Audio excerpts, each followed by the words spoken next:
크리스찬이 평안하지 않고 두려워하고 불안해하고 안절부절 못한다면 그것은 크리스찬에게 정말 어울리는 모습이 아닐 것입니다. 운동선수에게 허약한 몸이 어울리지 않고 군인이 막 겁이 많은 모습이 전혀 어울리지 않는 것처럼 크리스천에게 평안이 없는 모습은 정말 어울리지 않는 모습입니다.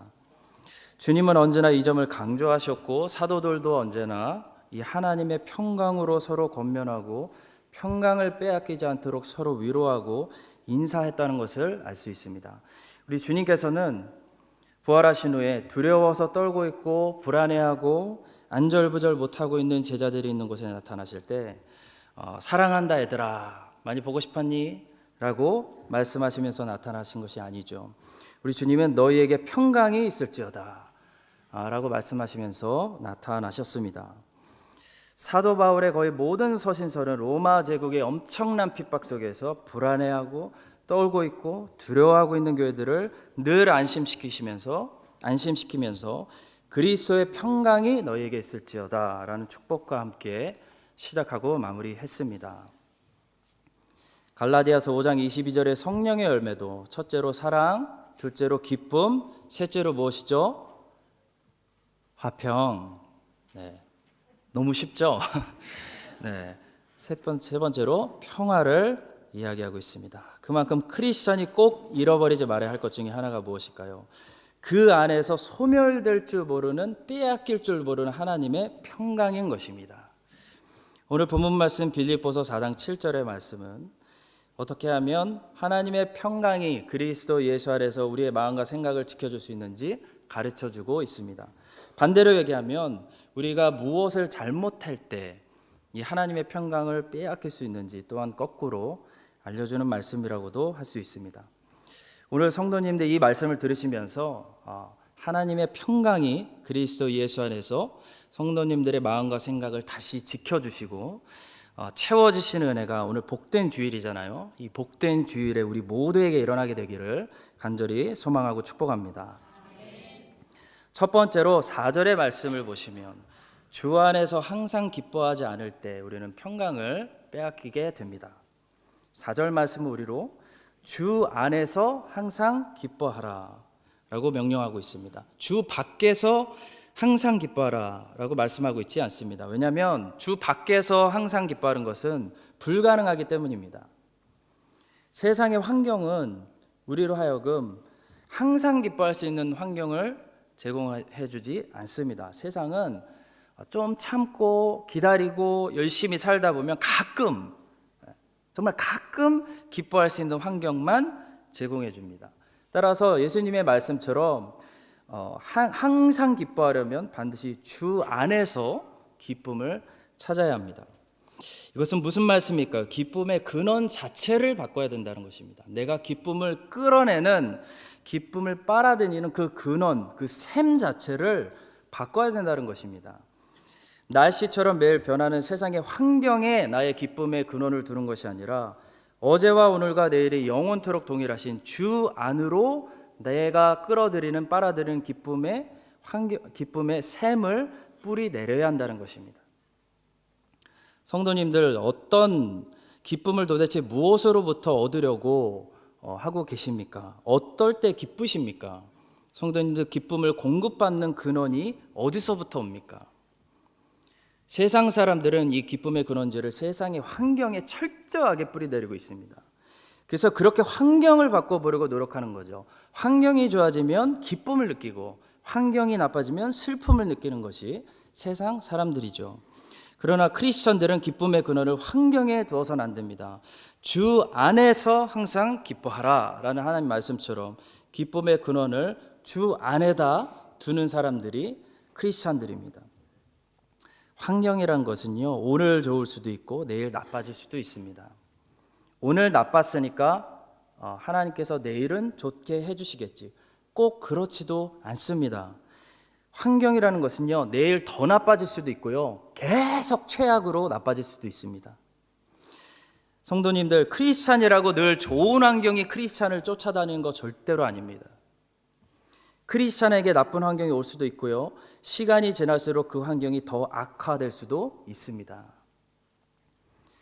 사도 바울이 그렇게 열심히 3차 전도 여행을 다 마무리한 시점에서 우리 생각에는 사도가 저렇게 열심히 고생스럽게 일하고 교회를 개척했는데 이제 사도의 환경이 좀 나아지겠지, 하나님이 이제 조금 좋은 환경을 허락하시겠지, 이게 우리의 생각입니다. 그러나 3차 전도여행을 마치고 고린도에서 로마로 편지를 보내고 이제 예루살렘으로 돌아가는 사도 바울에게 성령님께서 도시마다 선지자들을 통해서 계속해서 하시는 말씀의 내용은 무엇이었나요? 이제 더 힘들어질 거야. 지금까지 돌로 맞고 채찍으로 맞고 죽을 고비를 많이 넘겼는데 이제 최악의 상황이 너를 기다리고 있다. 이제 내가 예루살렘으로 가면 거기 있는 사람들이 다 널 죽이려고 할 거고 너는 이제부터 감옥 생활이다.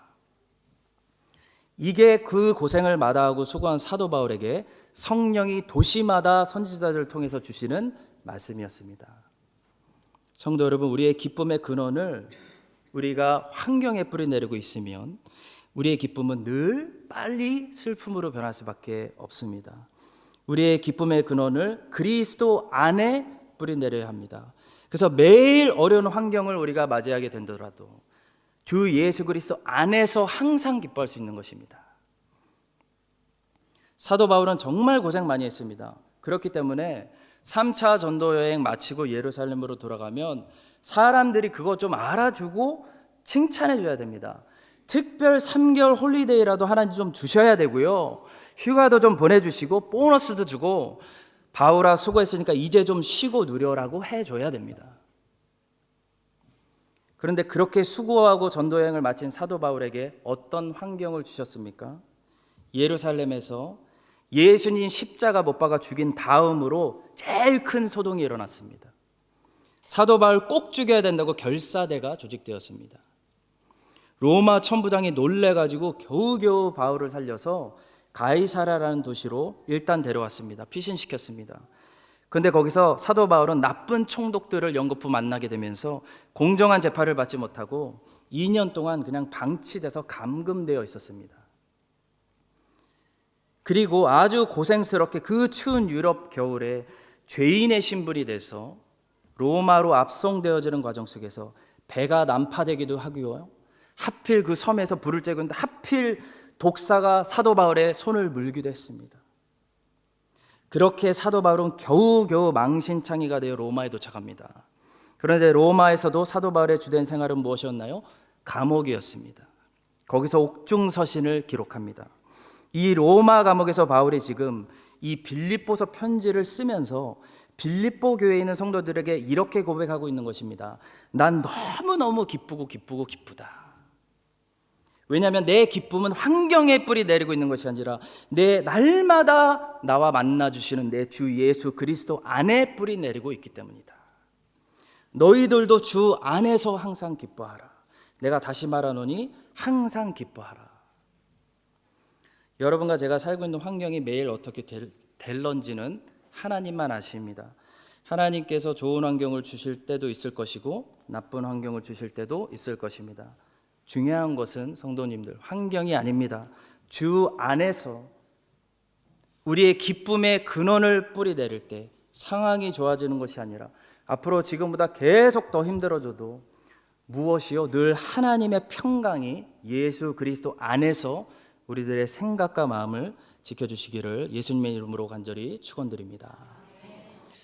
두 번째로, 어떨 때 우리는 평강을 잃어버리게 될까요? 사람들의 관계에서 문제가 생기고 깨질 때 즉시 평강을 잃어버리게 됩니다.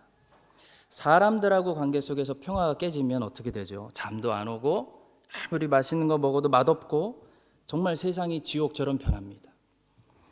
그렇기 때문에 5절 말씀은 늘 모든 사람들과의 관계 속에서 평화가 깨지 않기 위해서, 너희들이 마음속에 하나님의 평강을 빼앗기지 않기 위해서 모든 사람들의 관계 속에서 관용을 베풀어야 한다라고 말씀하고 있습니다. 너희 관용을 모든 사람에게 알게 하라. 주께서 가까우시니라. 여기서 관용으로 번역된 이 헬라어 단어 에피에이케스라는 단어가 영어 한국말로 한 번에 설명하기가 좀 힘들어서 세 단어의 도움을 받아서 번역했습니다. 첫째는 yielding spirit, 양보하는 영이고요. 둘째는 gentle spirit, 부드럽게 대하는 영이고요. 세 번째는 forgiving spirit, 용서하는 영입니다. 사람과의 관계 속에서 늘 정의와 공의를 구하는 사람은 옳은 사람은 될 수 있어도 지혜로운 사람은 아닙니다. 왜냐하면 세상은요 악해요. 사람은 죄 때문에 심하게 하나님의 형상이 훼손된 상태이기 때문입니다. 한마디로 세상도 온전하지 않은데 그 온전하지 않은 세상 속에서 치열하게 살아가는 죄인들이 정말 온전하지 않기 때문입니다. 정상이 아닌데 정상을 기대하는 것은 어떤 사람이죠? 틀린 사람은 아니에요. 그런데 지혜로운 사람은 아닙니다. 예를 들어 병원에 가서 다 아픈 몸으로 누워있는 환자들에게 아프지 않은 사람들에게 기대하는 것과 같은 똑같은 것을 기대하는 사람은 지혜롭지 못한 사람이죠. 병원에 있는 환자들에게는 스페셜 컨시더레이션이라는 관용이 필요합니다. 고아이들에게는 부모가 있는 정상적인 아이들에게 기대하는 것과 같은 똑같은 것을 기대할 수 없습니다. 고아이들은 상처가 너무나 많기 때문에 스페셜 케어라는 것이 필요합니다. 세상에 있는 사람들을 별 문제가 없는 정상인으로 보는 것은 굉장히 사실 비성경적인 관점입니다. 5세기에 펠라기우스라는 사람이 나타나서 이런 말을 했습니다. 사람이 만약 항상 선을 선택한다면 사람은 선한 존재가 될 수 있다. 사람이 죄인이 되는 것은 죄를 선택했기 때문이다 라고 주장했습니다. 거기에 맞서서 어거스틴은 이렇게 이야기했습니다. 사람이 죄를 지었기 때문에 죄인이 되는 것이 아니라 사람은 죄인이기 때문에 죄를 짓는다 라고 말했습니다. 한마디로 어거스틴은 전적 타락론을 강조한 것이고 펠라기우스는 인간의 전적 타락론을 부인한 것입니다. 어거스틴이 이렇게 말했습니다. 하나님의 주권적인 은혜가 죄인에게 먼저 임하지 않는다면 죄인은 누구라도 처음부터 선을 행할 수 없는 존재일 뿐만 아니라 선을 원하지도 않는다. 하나님을 찾지도 않고 하나님을 늘 거부하는 존재라고 말했습니다. 펠라기우스는 결국 이단자가 되었고 로마서 3장에서 말하는 아담의 원죄론, 그러니까 로마서 5장에서 말하는 전적 타락론을 설명한 이 어거스틴은 정말 교회사의 훌륭한 정통교리 신학자가 되었습니다. 성도 여러분, 우리가 죄를 졌기 때문에 죄인이 된 것이 아닙니다. 우리가 죄인으로 처음부터 태어났기 때문에 우리는 죄밖에 질 줄 모르는 것입니다. 누구든지 예수 그리스도를 믿음으로 이 아담의 저주받은 후손에서 끊어져서 예수님의 후손으로 다시 중생하지 않으면 이 죄인들의 상태는요, 어떤 상태냐면 하나님을 원하지도 않고요, 하나님 찾지도 않고 선을 추구하지도 않으며 죄를 사랑하고 하나님을 거부하고 선한 사람들을 욕하고 십자가에 못 박고 그런 하나님과 원수된 상태, 선을 행할 수 없을 뿐더러 선을 행하기를 원하지도 않는 존재라고 성경이 말씀합니다. 그런 사람들과의 관계 속에서 옳고 그름을 따지는 것이 성도님들, 이게 가능하겠습니까? 그런 유토피아가 우리 사회에 임하겠습니까? 사람들과의 관계를 최고로 잘할 수 있는 방법은 관용으로 대하는 것입니다. 불쌍히 보는 것입니다. 사도 바울은 본문 5절에서 너희 관용을 모든 사람들에게 알게 하라 라고 말씀했습니다. 여기서 모든 사람들은 믿지 않는 사람들을 포함하고 있습니다. 우리는 아직 거듭나지 않은 이 아담의 후손들이 전적으로 타락해 있다는 사실을 인정해야 됩니다. 그래서 그들은 그리스도가 필요한 상태입니다. 따라서 그들과 관계를 맺으려면 반드시 무엇이 필요합니까? 관용이 필요합니다.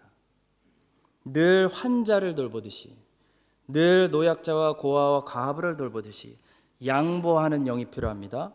부드럽게 대하는 영이 필요합니다. 용서하고 탕감해 주는 것이 필요합니다. 관용으로 관계를 맺는 지혜가 필요하다는 것입니다. 그런데 예수님을 믿고 중생한 사람들에게도 이 관용이 필요합니다. 예수님을 믿은 사람은 아담의 후손에서 끊어지고 예수님의 후손으로 다시 중생했지만 여전히 성화라는 과정을 다 마치기 전까지는 우리들은 완벽한 존재들이 아닙니다. 따라서 모든 사람 안에는 이미 중생한 우리 같은 크리스찬들도 포함되어 있습니다. 우리가 서로가 서로에게 관용을 베풀어야, 우리 교회에 관용이 가득해야 하나님의 평강이 임하는 것입니다. 우리 옆 사람을 쳐다보면서 한번 연습해 보겠습니다. 옆 사람 쳐다보면서 제가 이제부터는 관용을 베풀겠습니다. 인사하겠습니다. 관용을 베풀겠습니다. 네. 우리 교회에 서로가 서로에게 양보하고 부드럽게 대하고 용서하는 관용을 베푸는 일들이 가득해서 모든 관계들이 살아나고 하나님의 평강이 우리 교회에 임하는 그런 교회 될 수 있기를 예수님 이름으로 간절히 축원합니다. 세 번째로 6절의 말씀처럼 하나님의 평강을 빼앗기지 않으려면 기도해야 됩니다. 염려하지 말고 기도해야 됩니다. 기도. 6절 말씀이죠. 아무것도 염려하지 말고 다만 모든 일에 기도와 간구로 너희 구할 것을 감사함으로 하나님께 아뢰라. 그리하면 모든 지각에 뛰어난 하나님의 평강이 그리스도 예수 안에서 너희의 마음과 생각을 지키시리라. 자, 염려는 헬라어로 메림나인데요. 한번 따라해 보실까요? 메림나. 네, 더 크게 메림나. 네, 메로나가 아니고 메림나입니다. 웃으시는 분들은 좀 뒷세대 분들. 자, 헬라어 메림나는 어떤 뜻이냐면 마음이 나누어진다, 마음이 갈라진다 라는 뜻입니다. 더블 마인드, 두 마음 이상의 마음을 품는 상태가 메림나가 하는 역할입니다. 이번에 어린이들을 위한 우리 시드 캠프 여름 성경학교를 가르치면서 특별히 엘리야가 등장하는 열왕기상 16장부터 19장까지에 저희들 집중하였습니다. 이 열왕기상 특별히 18장에 보시면 너무나 익사이팅한 위대한 장면이 나오죠. 엘리야가 바알 선지자들, 아세라 선지자들 갈멜산으로 다 불러내서 누가 진짜 이스라엘 하나님인지 결판 내려고 하는 장면이 나옵니다. 거기서 엘리야가요 정말 중요한 말을 하는데 성도님들 엘리야가 지금 누구에게 이 말을 했는지 주목하시는 것이 중요합니다. 엘리야는요 사실 바알 선지자들과 아세라 선지자들에게 크게 관심이 없습니다. 그들과 많은 대화를 나누지 않습니다. 엘리야의 관심은요 지금 이 콘테스트를 지켜보고 있는 하나님의 백성 이스라엘에게 있어요. 그래서 엘리야는 이스라엘 사람들을 최대한 많이 지금 갈멜산으로 불러놨고 이스라엘 사람들에게 이 중요한 이야기를 하고 있습니다. 엘리야가 이렇게 이야기합니다. 열왕기상 18장 21절의 말씀입니다. 엘리야가 모든 백성에게 가까이 나아가 이르되 너희가 어느 때까지 둘 사이에서 머뭇머뭇하려느냐. 여호와가 만일 하나님이면 그를 따르고 바알이 만일 하나님이면 그를 따를지니라 하니 백성이 말 한마디도 대답하지 아니하는지라. 백성들이 왜 한마디도 대답하지 못했을까요? 무언가 찔렸기 때문입니다. 엘리야의 말 속에 당시 이스라엘 백성들이 추구하던 삶의 라이프 스타일이 무엇이든지 다 들어가 있습니다. 엘리야는 이스라엘 백성들에게 바알과 아세라를 그만 섬기고 여호와를 섬기라고 말한 것이 아닙니다. 엘리야는 이스라엘 백성들에게 둘 사이에서 머뭇머뭇하는 것을 멈추라고 말했습니다. 아합과 이세벨이 통치하던 당시 이스라엘 백성들의 심각한 죄는 여호와를 버린 것이 아닙니다. 여호와를 끄는 것이 아닙니다. 이스라엘 백성들은 여호와를 섬기지 않겠다고 한 것이 아니라 여호와도 섬기고 바알과 아세라도 함께 섬기겠다고 한 것이 문제였습니다. 그런데 문제가 있죠. 여호와 하나님을 섬기려면 꼭 필요한 조건이 한 가지 있었습니다. 그것은 여호와를 섬기려면 여호와만 섬겨야 한다는 것입니다.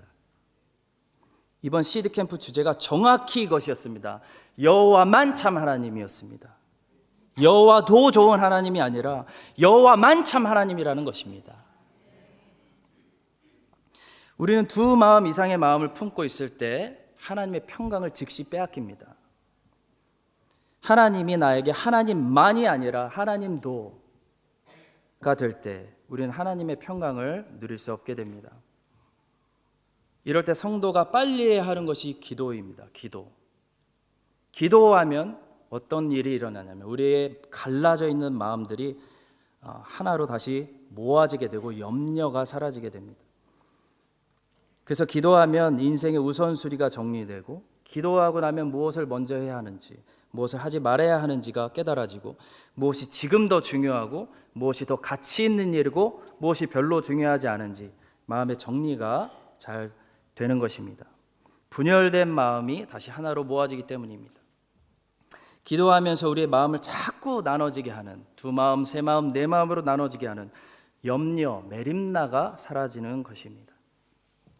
성도 여러분, 지금 각자 자기의 마음을 오늘 말씀을 통해 말씀의 거울 앞에 한번 비춰 보시기 바랍니다.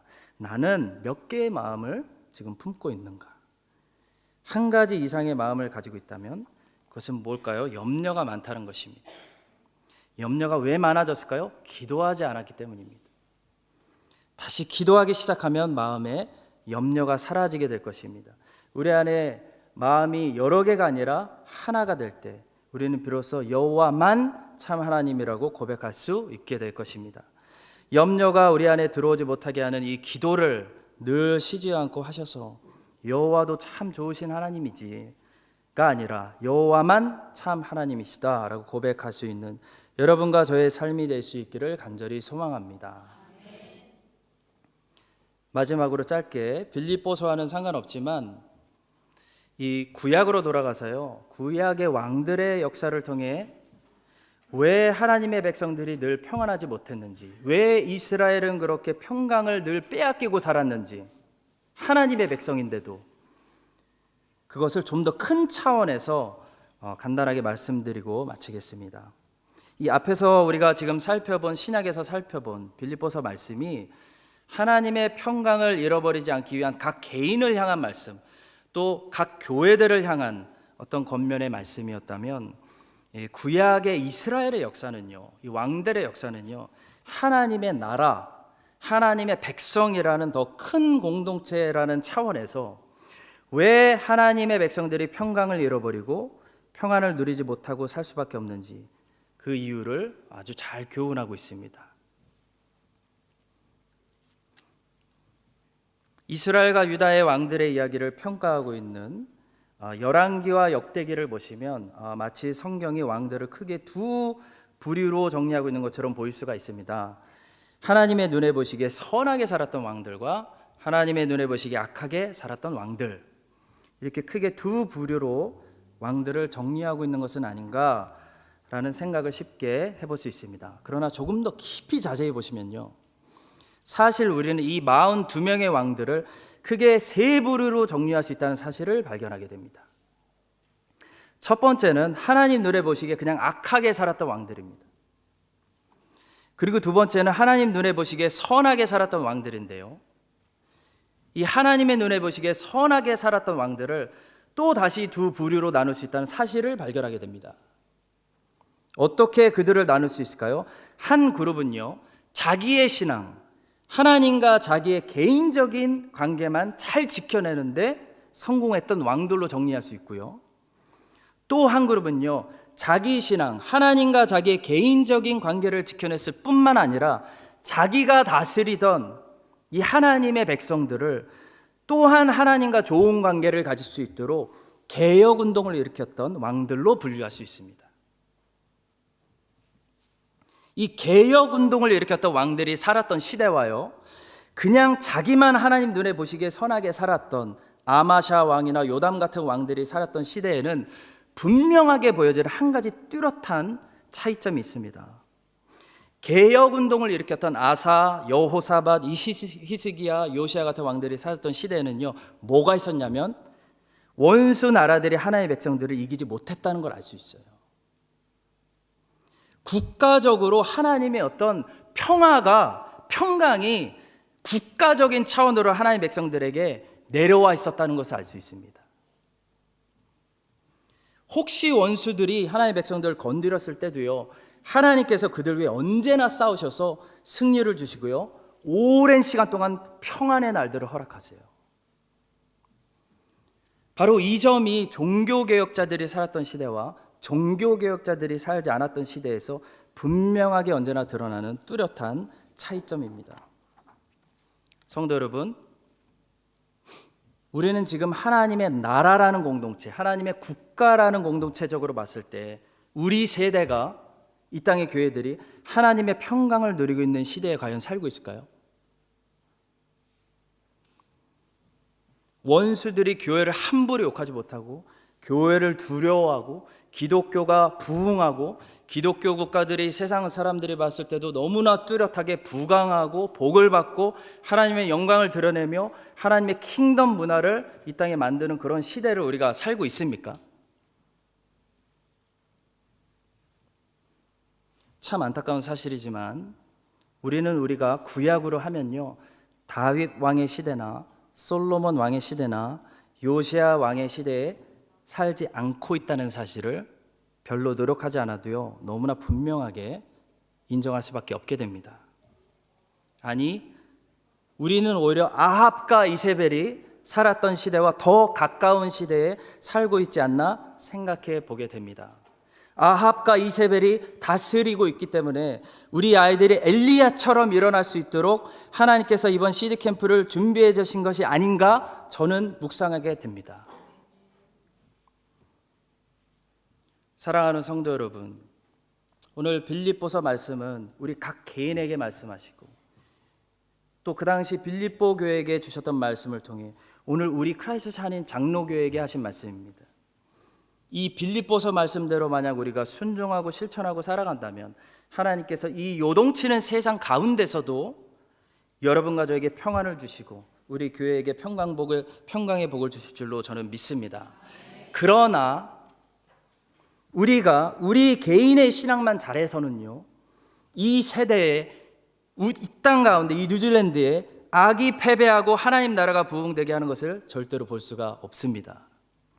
하나님의 나라가 이 세대, 우리 자녀들의 세대 전체에게 가득하고 하나님의 평강이 이 세대 하나님 모든 백성들 가운데 국가적인 차원으로 임하게 하려면 내 신앙만 지키면 안 된다는 거예요. 온 나라의 우상을 없애고 산당들을 제거하고 다른 사람들도 모두 여호와만 잘 섬길 수 있도록 종교개혁을 일으켰던 왕들처럼 해야 된다는 것입니다. 나만 잘하는 것이 아니라 다른 사람들도 죄를 짓지 않고 다른 사람들도 거룩하게 살아갈 수 있도록 서로가 서로를 권면하는 개혁자들이 되어야 된다는 것입니다. 그것만이 우리 세대 전체가, 우리 자녀들이 평안하고 하나님이 주시는 평안의 때를 길게 모두 함께 누릴 수 있는 축복의 길인 줄로 믿습니다. 끝으로 종교개혁을 일으켰던 왕들 중에서 아사 왕이라는 왕이 있었는데요, 이 아사 왕이 어떻게 자기 신앙생활만 잘한 것이 아니라 유다 곳곳에 있는 우상들을 다 철괴하고 산당들을 제거하고 종교개혁을 일으켜서 하나님께서 아사에게만 평강을 주신 것이 아니라 분명히 이스라엘 온 나라와 그 세대 전체에게 하나님의 평강을 어떻게 오랜 시간 동안 내리셨는지 제가 말씀을 읽어드리고 마치겠습니다. 역대하 14장 2절부터 6절까지의 말씀을 제가 읽어드리도록 하겠습니다. 아사가 그의 하나님 여호와 보시기에 선과 정의를 행하여 이방 제단과 산당을 없애고 주상을 깨뜨리며 아세라상을 찢고 유다 사람에게 명하여 그 조상들의 하나님 여호와를 찾게 하며 그의 율법과 명령을 행하게 하고 또 유다 모든 성읍에서 산당과 태양상을 없애매 나라가 그 앞에서 평안함을 누리니라. 여호와께서 아사에게 평안을 주셨으므로 그 땅이 평안하여 여러 해 동안 싸움이 없었더라. 우리 함께 기도하겠습니다. 하나님 감사를 드립니다. 하나님 백성들이 하나님의 평강을 빼앗기지 않고 평안할 수 있도록 축복하여 주시옵소서. 오직 예수님 안에서 항상 기뻐하게 하시고 모든 사람들에게 관용을 베풀게 하시며 두 마음을 품지 않고 염려가 들어오려고 할 때마다 기도하게 하여 주시옵소서. 주님의 말씀이오니 주님 말씀하신 대로 평강 주실 줄 믿습니다.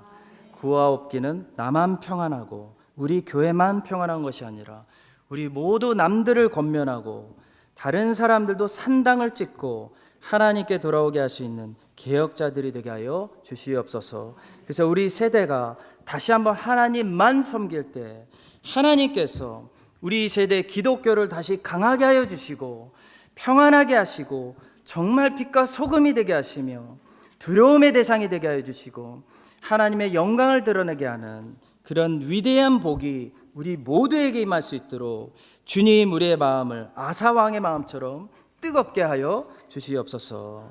우리 세대를 기대하시고 부르시며 나를 따르라 말씀하시는 예수 그리스도의 이름으로 기도드립니다. 아멘.